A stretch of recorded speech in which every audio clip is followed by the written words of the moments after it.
Olá, olá, olá, muito bom dia, minha gente, muito bom dia, muito bom dia, muito bom dia.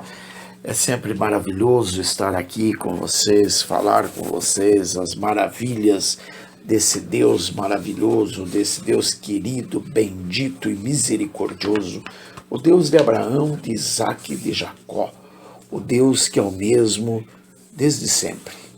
Esse não mudou. E ele não mudou, e você pode observar porque os dias não mudam, as noites não mudam, a chuva não muda, o sol não muda, enfim, tudo continua sendo o reflexo do que é o Deus de Abraão, de Isaque e de Jacó. Aquele que não muda, aquele que é eterno e todo-poderoso. Deus tem falado comigo muito no meu coração acerca da importância dos testemunhos. Os testemunhos que, na grande maioria das vezes, nós ignoramos. Acontecem em nossas vidas, mas ignoramos, deixamos passar. Muitas vezes porque sentimos muito pouco importantes depois que aconteceram. Muitas vezes nós revivemos, passamos a ter uma nova vida e uma vida que ficou claro que teríamos, digamos, interrompido nossa vida se tivesse acontecido o que de fato estava para acontecer. Mas ganhamos uma nova vida e damos muito pouca importância àquilo.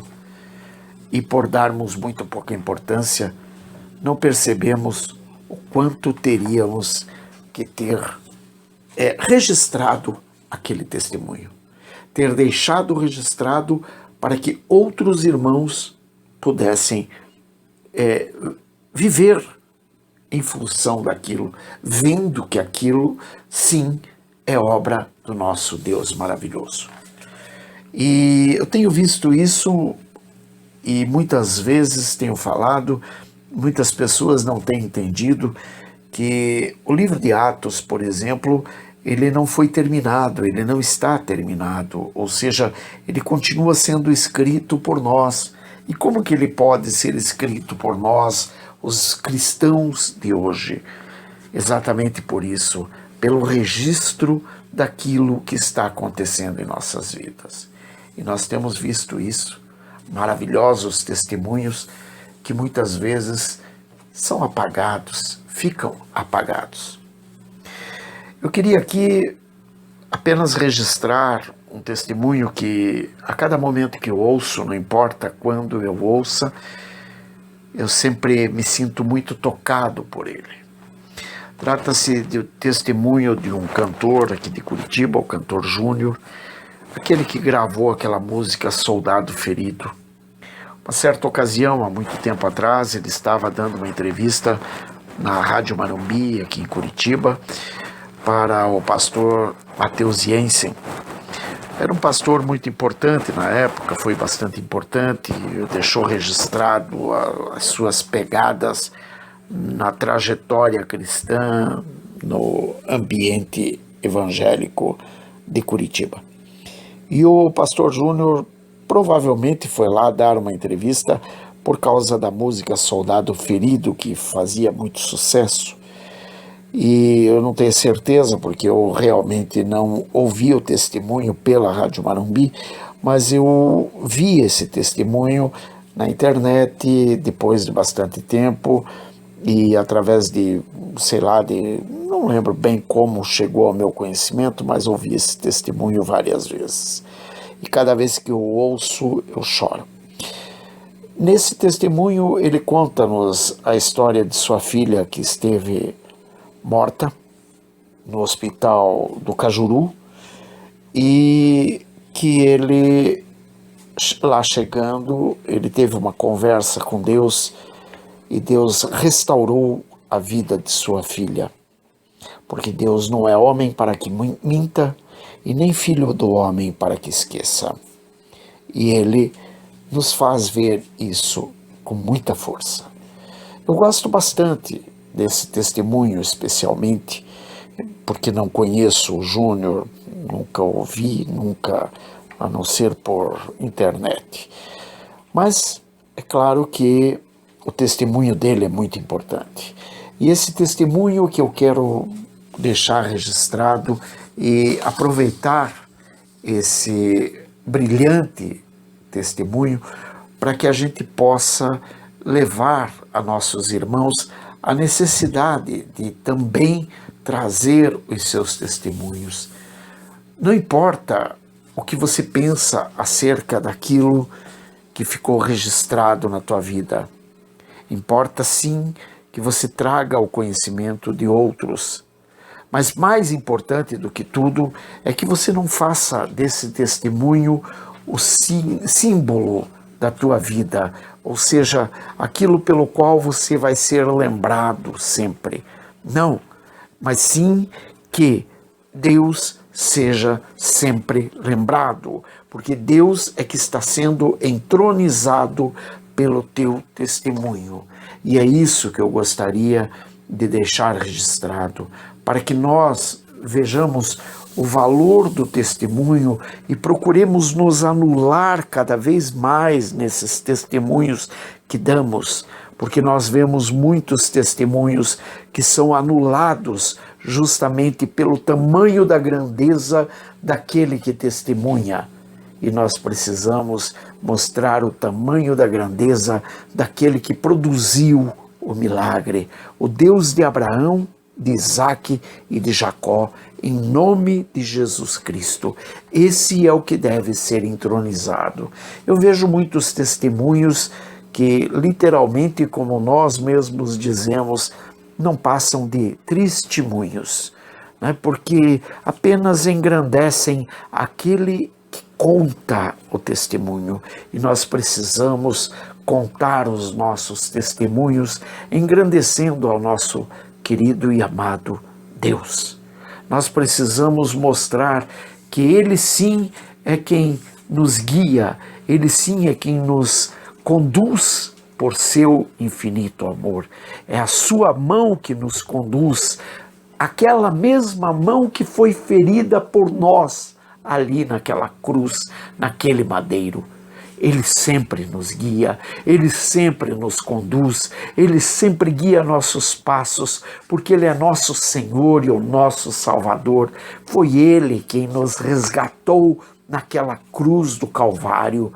Por isso Ele nos rege, por isso Ele nos conduz, por isso Ele faz com que tenhamos prazer em segui-lo, por isso Ele faz com que nós descansemos em paz, e sentindo o quão doce é querer estar ao lado dele, querer gozar da presença dele, da companhia dele por onde quer que andemos.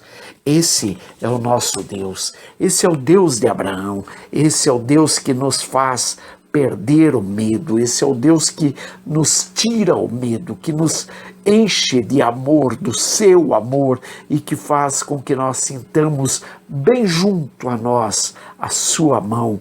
Por isso nós cantamos até mesmo na escuridão. Por isso nós temos a certeza que Ele é quem nos guia, Ele é quem guia os nossos passos, depois de nos ter resgatado na cruz do Calvário. Para onde? Para nos levar ao seu reino, para nos fazer viver ao lado dele, naquele belo jardim, naquele lugar maravilhoso que ele quer que nós vamos viver com ele, porque o velho homem já deixamos morto para trás. Agora, o que revive, o que vive é o nosso espírito, e ele só vive porque Deus nos guia, porque Deus está conosco, porque Deus nos mostra a cada instante a maravilha que é poder viver ao lado dele, porque a cada instante ele nos premia com um novo testemunho, um testemunho de vida, um testemunho vivificante, edificante. Que Deus te abençoe, que Deus te proteja, que Deus te guarde, que Deus te liberte, que Deus te restaure, no nome santo de Jesus. Beijos. Bye. Fui. E eu quero falar sobre um milagre aqui nesta noite. Alguns anos atrás, a minha filha, a Neia, com 6 anos de idade, ela caiu de uma altura de 4 metros ou mais um pouquinho, de cabeça no cimento. E quando ela bateu a cabecinha no cimento, essa parte do seu osso entrou para dentro. E o cérebro foi tomado por sangue. E quando ela chegou no Hospital Cajuru, em Curitiba, que é onde eu nasci e fui criado, a minha filha chega morta naquele hospital. Agora você imagine, eu estava na Rádio Marumbi com Matheus Jensen, lançando um CD chamado Madrugada Sangrenta, que tem aquele hino também muito conhecido chamado Semeador. Me ligaram e disseram, na hora que eu estava falando com Matheus, falando da semente, aquela hora o rapaz me liga e disse, Júnior, corra para o pronto-socorro. Eu disse, o que foi? A Neia está lá. E eu disse, o que foi? Corra. E ele desligou o telefone. Quando ele desligou o telefone, eu disse ao irmão Matheus Jensen, eu tenho que parar a entrevista, irmão Matheus. Eu vou para o hospital onde está minha filha, e naquela hora eu pedi até oração, porque era uma das maiores audiências no Brasil na época, o musical evangélico. E o Matheus pediu oração por mim, pela minha filha, e eu saí para o pronto-socorro do Cajuru. Quando eu cheguei lá, falei com o pessoal, eles me mostraram o corredor onde eu teria que entrar. E eu cheguei lá e dei de cara com a minha filha morta, coberta com um lençol branco. E quando eu levantei o lençol, eu pude ver que a cabeça dela e o cabelo estava todo sujo de sangue. E no seu pescoço aqui havia formado uns coágulos de sangue, onde parou o sangue. E o médico veio para mim e disse, olha, o senhor é o pai. Eu disse, eu sou o pai. Pois eu quero lhe dizer que sua filha já chegou aqui em óbito. Mas olha, deixa eu lhe falar uma coisa, senhor, tenha calma. O problema é que se ela vivesse, se ela sobrevivesse, ela ia vegetar o resto da vida dela. Porque uma vez que o sangue pinga no cérebro, a pessoa fica imóvel. E ela não só molhou o cérebro de sangue, inundou o cérebro dela de sangue. Então ela não sobreviveria. E se ela sobrevivesse, ela iria vegetar do pescoço para baixo, ela jamais iria mover. Então é impossível, porque Deus sabe o que faz. Quando ele disse, Deus sabe o que faz, eu disse, agora é só que me faltava uma pessoa que não é crente começar a pregar para mim aqui dentro do hospital. E eu olhei bem para ele e disse, doutor, eu sei muito bem o que Deus faz. E ele disse assim para mim, então eu quero que você reconheça bem o corpo, porque nós vamos liberar. Eu disse, não senhor, a minha filha vai sair daqui comigo para a minha casa, e não para o IML. Quando eu falei isto, o médico ficou me olhando assim e disse, esse cara deve estar desnorteado, deve estar meio doido. E quando ele falou comigo ali, a voz de Deus fala comigo e diz, cante. E eu comecei a cantar. Sigo sem medo o meu Senhor, e me encheu do seu amor. É sua mão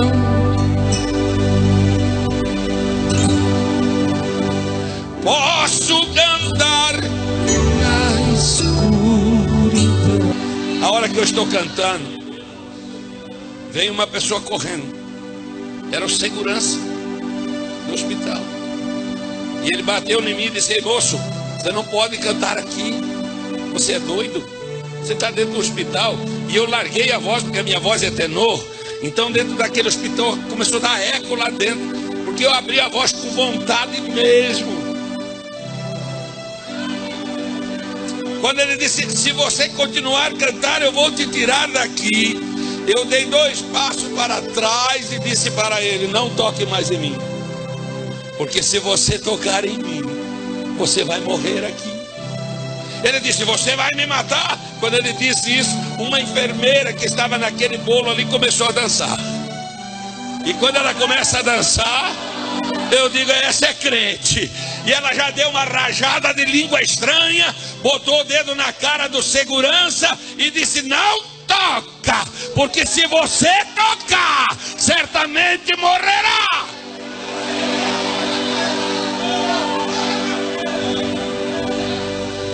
E Deus disse: cante. Para seu reino me conduz pelo jardim e pela cruz. Lá ficou morto o velho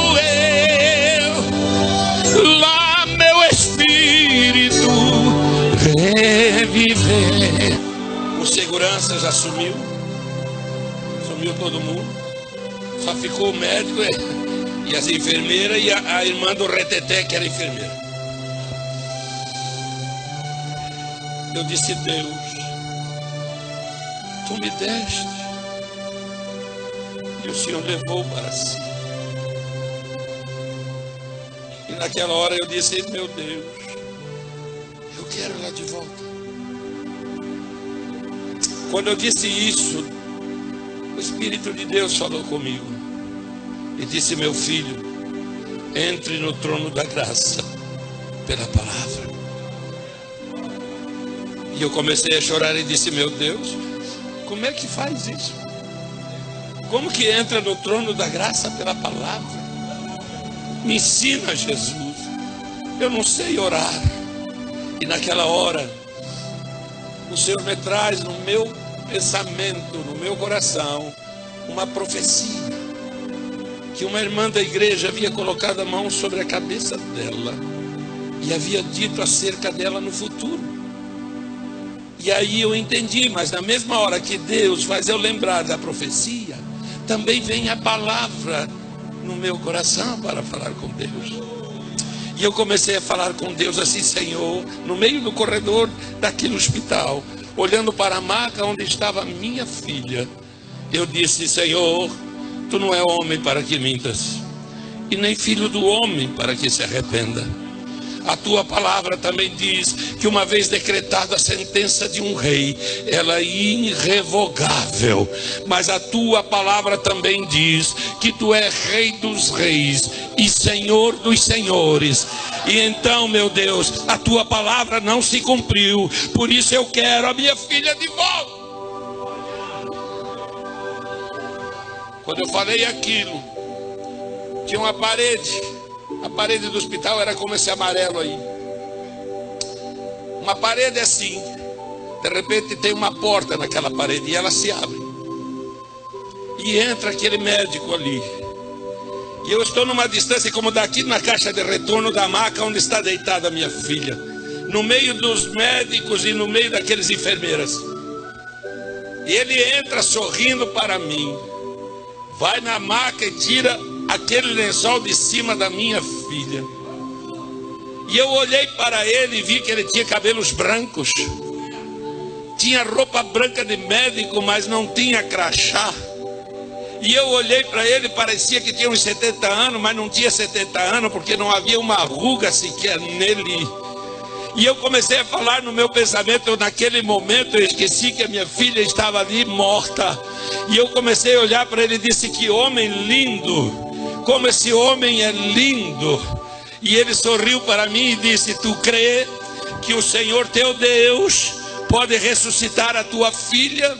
Eu disse: eu creio, Senhor. Ele botou a mão na cabeça da minha filha e o osso que estava para dentro voltou no lugar na mesma hora. Eu me assustei quando eu vi aqueles ossos estralar. Plá!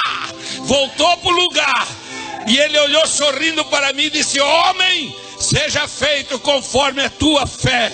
E a minha filha sentou na maca e ela está viva até hoje, para a glória de Deus. Para seu reino me conduz, cante. E pela cruz bem forte. Lá ficou morto um velho eu, lá meu espírito reviveu. Quero ver que avise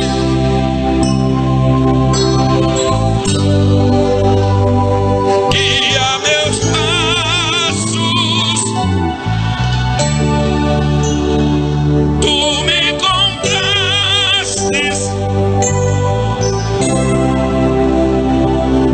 regimento meu Jesus. Aleluia. Deixa eu falar uma coisa aqui. Hoje a minha filha já me deu 2 netos. É uma empresária bem sucedida em Curitiba. Congrega na Assembleia de Deus, pastor Malafaia, na DEVEC.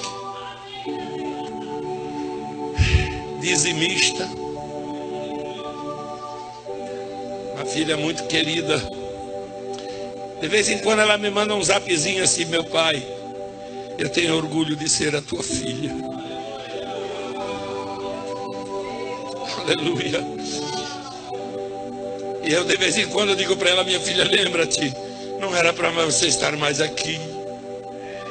Ela enche os olhos de água. Eu digo: já era para você estar morando na eternidade. Mas Deus é tão bondoso, tão amoroso, porque há um propósito de Deus em todas as coisas.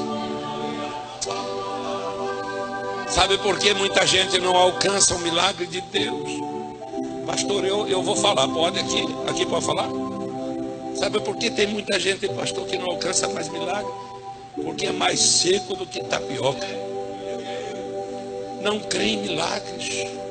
Ah, vamos lá porque é quinta do milagre. Mas só porque é a quinta do milagre. Milagre é toda hora, é todo dia, todo momento.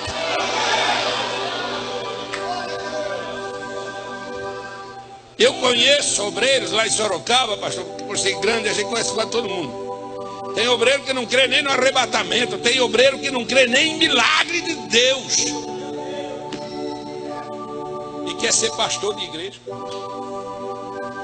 Sabe, o nosso Deus não mudou não, meu irmão. O nosso Deus ainda é o mesmo, mas Deus é tão bom que quando tem um bando de incrédulos que não crê mais em nada, Jesus nem opera no meio deles.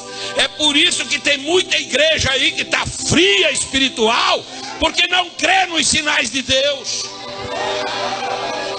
Escute, a turma diz assim: já está esfriando, os cultos da Assembleia de Deus não é mais como antigamente. Mentira, isso é mentira do diabo. É mentira do diabo. Nós somos os mesmos. Cremos na mesma fé, no mesmo propósito. O nosso desejo é o mesmo. Temos a mesma doutrina, a mesma palavra. O nosso Deus é o mesmo de ontem, hoje será sempre o mesmo. O que está acontecendo nos dias de hoje é incredulidade. É pessoas que não creem em milagre nenhum. É um povo pecando desordenadamente. Há igrejas que já não estão mais se adaptando à palavra de Deus, estão adaptando conforme a necessidade que a igreja precisa, estão deixando o mundo entrar para dentro da igreja. Esses pastores vão para o laje dos quintos dos infernos, porque a palavra é a mesma. Aquele que é amigo do mundo é inimigo de Deus.